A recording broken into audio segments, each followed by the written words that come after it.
గ్రంథంలోంచి దేవుని వాక్యంలో ఈ భాగాన్ని మనం చూస్తూ వచ్చినప్పుడు పిమ్మట దానిని ఆకర్షించి అరణ్యములోనికి కొనిపోయి అక్కడ దానితో ప్రేమగా మాట్లాడుదును.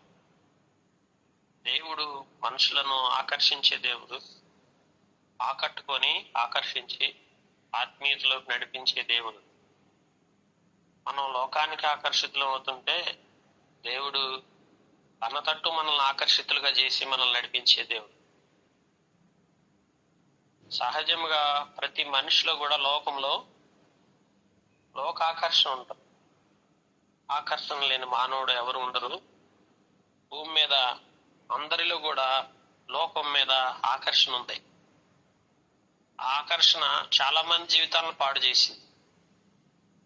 ఏశావు చిక్కుడుగాయల కొరకు ఆకర్షితులైపోయాడు. జ్యేష్ఠత్వాన్ని, దీవెనలను, సమస్తాన్ని కోల్పోయాడు. అలాగే మనం పరిశుద్ధ గ్రంథంలో చూడొచ్చు, ఒక్కొక్కరు ఏ రీతిగా ఆకర్షితులవుతూ వచ్చారు. ఆయా రకాలైనటువంటి వాటి ఇశ్రాయేలు మరి ఆహారానికి ఆకర్షితులవుతూ వచ్చారు.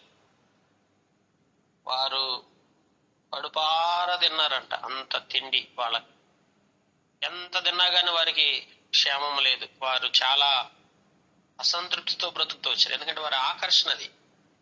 ఈరోజు మన జీవితాల్లో కూడా దేవుని బిడ్డలారా గమనించినట్లయితే మనం ఈ రీతిగా లోకం వైపు అనేక రీతులుగా ఆకర్షితులమై ఏదో ఒక చోట పాపమునకు చోటిస్తూ బలహీనం అయిపోతా ఉంటే, ఇలాంటి పరిస్థితుల్లో మన జీవితాలు ఉన్నప్పుడు దేవుడు మనల్ని అరణ్యంలోనికి తోడుకొని వచ్చి దానితో ప్రేమగా మాట్లాడుదును అంటున్నాడు.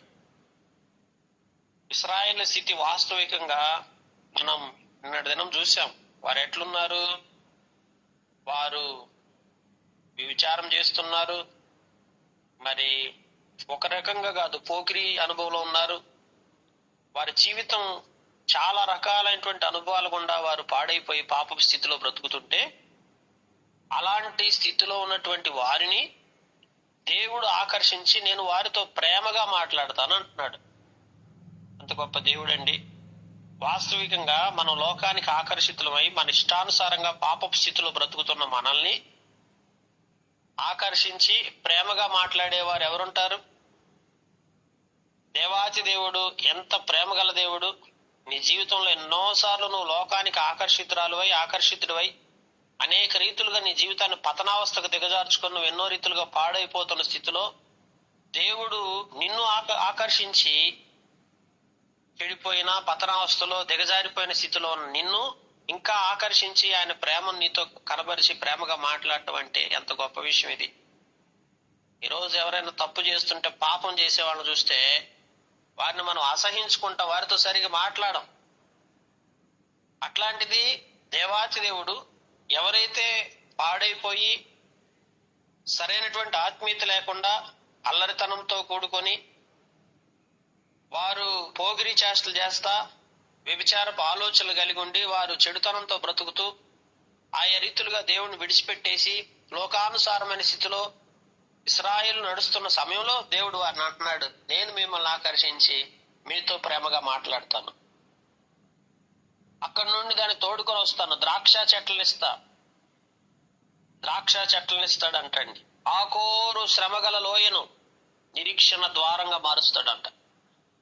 ఏ శ్రమల లోయలో గుండా నువ్వు వెళ్తున్నావో ఆ శ్రమల లోయలోంచి నిన్ను బయటికి తీసుకొచ్చి నేనేం చేస్తానంటే నిరీక్షణ ద్వారముగా చేస్తానంటున్నాడు.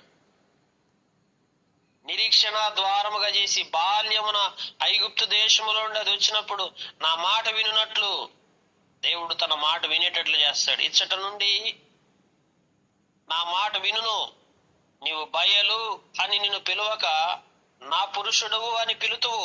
గమనించారా? బయలు అనే మాటకు ఒకటి అని అర్థం, యజమానుడు. రెండవ దానికి మనం గమనించినట్లయితే దేవుని వాక్యంలో చూడొచ్చు, పురుషుడవు అన్న చోట భర్త అని రాయబడతా వచ్చింది. కనుక ఇక్కడ ఏంటంటే దేవుడు బయలు దేవతలను పూజిస్తున్న మనల్ని ఆ బయలు అని పిలవక, యజమానుడు అని పిలవక భర్త అని పిలువబడతావు అంటే చూడండి, దేవుడు మనతో ఆత్మ సంబంధమైన ఆ బంధాన్ని ఏర్పరచుకున్నటకు దేవుడు మనల్ని ప్రేమించాడు. ఆ ప్రేమ స్పష్టంగా తెలిసిపోతుంది. ఆ ప్రేమలో మాధుర్యాన్ని మనం గ్రహించవచ్చు. ఈరోజు మనందరి జీవితాల్లో కూడా లోకంలో పతనావస్థకు దిగజారిపోయిన మనల్ని ఆత్మీయతలోకి తీసుకురావడానికి ప్రభు ఇష్టపడుతూ వచ్చాడు. దేవుని బిడ్డలారా, బయలు దేవతల పేళ్లను జ్ఞాపకముకు తెచ్చుకోనకుండాను, అవి దాని నోట రాకుండాను నేను చేసేదను. ఇక బయలుదేవతల పేర్లు కూడా మనకు గుర్తు రాకుండా, అందుకే కొన్నిసార్లు ఈ విడిచిపెట్టి వచ్చిన ఈ బయలుదేవతలు విడిచిపెట్టాలన్నా, భిన్నమైన దేవతలు విడిచిపెట్ట చాలా మందికి మనసు ఒప్పదు. సామాన్యంగా అన్ని జనుల్లోంచి రక్షణలోకి రావడానికి మొట్టమొదట వీళ్ళకి ఇదే సమస్య అవుతుంది. మేము ఆరాధిస్తున్న దేవతలు ఏం చేయాలి, వాళ్ళు ఎలా విడిచిపెట్టాలి అంటే, దేవుడు అంట వాటిని మర్చిపోయేటట్టు చేస్తాడంటే, వాటి జ్ఞాపకం కూడా తెచ్చుకోనకుండా వాటిని విడిచిపెట్టే విధంగా దేవుడు చేసుకుంటూ వస్తాడని బైబిల్ గ్రంథంలో మనం చూస్తున్నాం. ఆ దినమున జనులు నా జనుల పక్షముగా భూజంతువులతోనూ, ఆకాశ పక్షులతోనూ, నేలన ప్రాకు జంతువులతోనూ నిబంధన చేసిదును.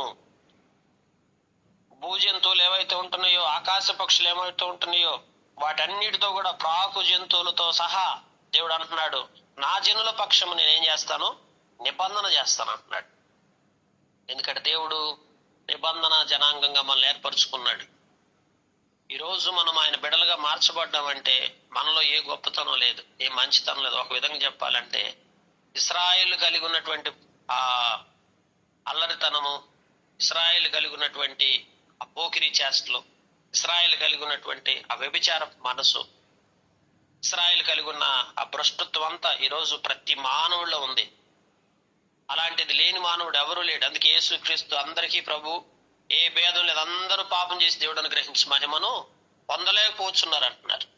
ఏ భేదం లేదు, అందరం కూడా పాపం చేసిన వారు. అయితే ఆ పాపపు సంబంధమైన బీజాలతో కూడి బ్రతుకును కొనసాగిస్తున్న మనలను దేవుడు విమోచించుట కొరకాయ ఆయన మనల్ని ప్రేమించాడు, మనతో నిబంధన చేసుకున్నాడు.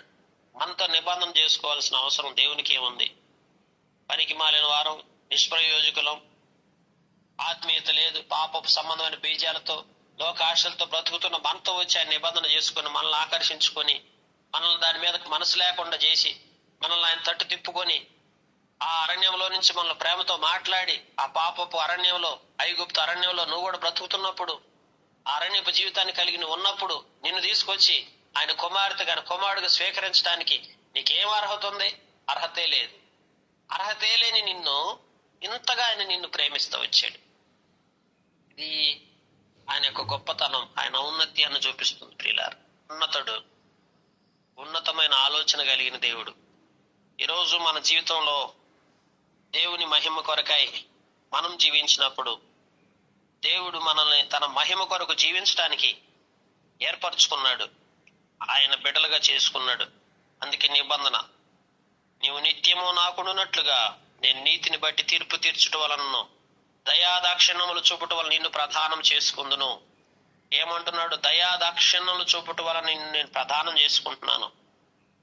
ప్రదానం చేసుకోవడం అంటే, దేవుడు సంఘాన్ని, ఆయన శిరస్సుగా ఉన్నాడు, ఆయన భర్తగా ఉన్నాడు కనుక సంఘము ఆయన సొత్తు, ఆయన స్వకీయ సాంపత్యం. ఆయన మనల్ని ప్రదానం చేసుకున్నాడు దయాదాక్షిణ్యాలు చూపటం వలన. ఇది కేవలం ఆయన యొక్క దయే, ఆయన యొక్క కనికరమే. లేకపోతే మనం ఈ రోజున ఆత్మీయంగా బలపరచబడేవారం కాదు. కనుక నేను యెహోవాను ఎరుగునట్లు నేను నమ్మికను బట్టి నిన్ను ప్రదానం చేసుకుంటుని. నమ్మకమును బట్టి ఏం చేశాడంట? ప్రదానం చేసుకున్నాడంట.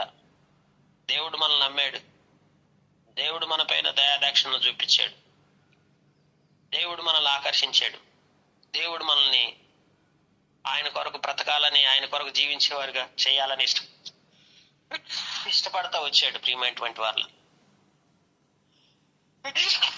దేవుడు ఉంచిన గొప్ప దేవునికి మనం ఎంతైనా కృతజ్ఞత చెల్లించాల్సినటువంటి వారు ఉన్నాం. నిజంగా ఇట్టి దేవుణ్ణి బట్టి మనం ఆనందించవలసినటువంటి వారు ఉన్నాము. కనుక దేవుడు వాక్యంలో మనం చూసినట్లయితే, ఆ దినమున నేను మనవి ఆలకింతును. ఆకాశపు మనవి నేను ఆలకింపగా అది భూమి యొక్క మనవి ఆలకించును. ధాన్య ద్రాక్ష రస తైలముల మనవి ఆలకింపగా ఇజ్రాయేలు చేయి మనవి ఆలకించు. చూడండి, దేవుడు మనవి ఆలకించు. ప్రార్థన చేసిన ఏది దేవుడికి అప్పగించి దేవుని వైపు తిరిగి మనం ప్రార్థన చేసినప్పుడు దేవుడు మన మనవి ఆలకిస్తున్నాడు. ధాన్య ద్రాక్షారస తైలములు మనవి ఆలకిస్తాను. అలాగే ఇజ్రాయేలు చేయు పనిని కూడా మనము కూడా నేను ఆలకిస్తాను అంటున్నాడు. ఇజ్రాయేలు నిజంగా దేవుని వాక్యంలో దేవుడు విత్తినవాడు అని రాయబడుతూ వచ్చింది. ఇజ్రాయేల్ అంటే అర్థం ఏంటి? దేవుడు విత్తినవాడు. కనుక దేవుడు మనల్ని విత్తాడు. దేవుడు నాటిన విత్తనం మానవుడు ఎందులో కూడా ఫలించలేడు. పరిశుద్ధ గ్రంథంలో మనం చూడొచ్చు. భూమి యందు నా కొరకై విత్తుదును, జాలి నొందిన దాని యందు నేను జాలి చేసుకుందును. నా జనము కాని వారితో మీరే నా జనమని చెప్పగా వారు నీవే మా దేవుడు అని అందరూ గమనించారా?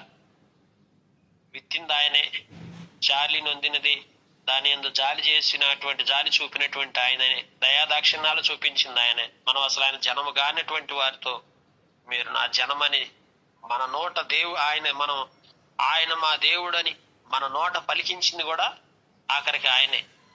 నీదేమి లేదు. చాలాసార్లు అనుకుంటాం మేము వాటిని వదిలిపెట్టి సీట్లోకి వచ్చేసాం, ఎట్టొచ్చాం, ఊరకనే వచ్చాం అనుకుంటున్నాం. అవి వదిలిపెట్టాము, అవన్నీ మానేశాను, నేనే మానేశాను, నువ్వేడ మానేశావు. దేవుడు నీ జ్ఞాపకాల్లోంచి దాన్ని తుడిచివేశాడు. ఆ పాపపు బ్రతుకులో నుంచి నిన్ను బయటకు తీసుకురావడానికి నీ హృదయాలోచన నుంచి వాటిని బయటకు తీసేసాడు. అందుకే మనం మొరపెట్టడమే అని పని. ఈరోజు చాలా విషయాల్లో మన యొక్క జ్ఞాపకాల్లోంచి దేవుడు అన్నిటినీ తొలగించగలడు. అందుకే ఇక్కడ పాపపు సంబంధమైనటువంటి ఆ విగ్రహాలని వాటిని ఆ యొక్క వాటన్నిటిని కూడా జ్ఞాపకాల్లోంచి తుడిచివేసింది దేవుడే, తీసివేసింది దేవుడే. విత్తింది ఆయనే, ఆకర్షించింది ఆయనే, నాటింది ఆయనే, అన్ని ఆయనే. ఈరోజు ఆయన లేకపోతే నీవనేవాడు దేవుల్లో లేనే లేవు. కనుక ప్రభు సన్నిధికి వచ్చి, అయ్యా నేను నా జీవిత కాలం అంతా కృతజ్ఞుడై బ్రతుకుతానయ్యా, ఇందులో నాదంటూ ఏది లేదు, నేనంటూ ఏదో మార్పు చెందాను, నేనంటూ ఏదో ఫలించాను, నేనంటూ ఏదో దేవుల్లో ఎదుగుతున్నాను అనుకుంటున్నాను, కానీ వాస్తవికంగా నాదంటూ ఏది లేదు. విత్తింది నువ్వు, ఫలింపజేసింది నువ్వు, ఎదిగింపజేసింది నువ్వు. మా నోట నీవు దేవుడు అని పలికించింది కూడా నువ్వేనయ్యా అని దేవునికి కృతజ్ఞతలు తెలిపేవారికి ఉన్నాం. ఈరోజు సృష్టికర్త అయిన దేవుడు గుర్తిరిగి ఆయన నీ నోట ప్రకటిస్తున్నావంటే, మాట్లాడుతున్నావంటే, ఆయన దేవుడు అని చెప్తున్నావంటే అది పలికించింది కూడా దేవుడే. అందుకంటది నయోమి వెళ్తా ఉన్నప్పుడు రూతు చెప్తుంది, మీ దేవురున్నారు, మీ దేశంలో మీరు చూసుకోమని చెప్తుంది మోయాబులో. కానీ రూతు అంటది, నీ దేవుడే నా దేవుడు, నీ జనమే నా జనం. నోట పలికించాడు దేవుడు రూతు నోట. అలానే ఈరోజు నీ నోట దేవుడు పలికించాడు. దేవుడు ఎవరు అంటానికి సృష్టికర్త అయిన దేవుడు తప్ప మరొక దేవుడు లేడని చెప్పడానికి నీ నోట ఏది జరగలేదు, కలిగి ఉన్నది ఏది ఆయన లేకుండా కలగలేదు. కనుక ఆయన చిత్తాన్ని గుర్తిరిగి ఆయనకు లోబడి ఆత్మీయంగా జీవించులాగా దేవుడి మాటలు దీవించునుగాక.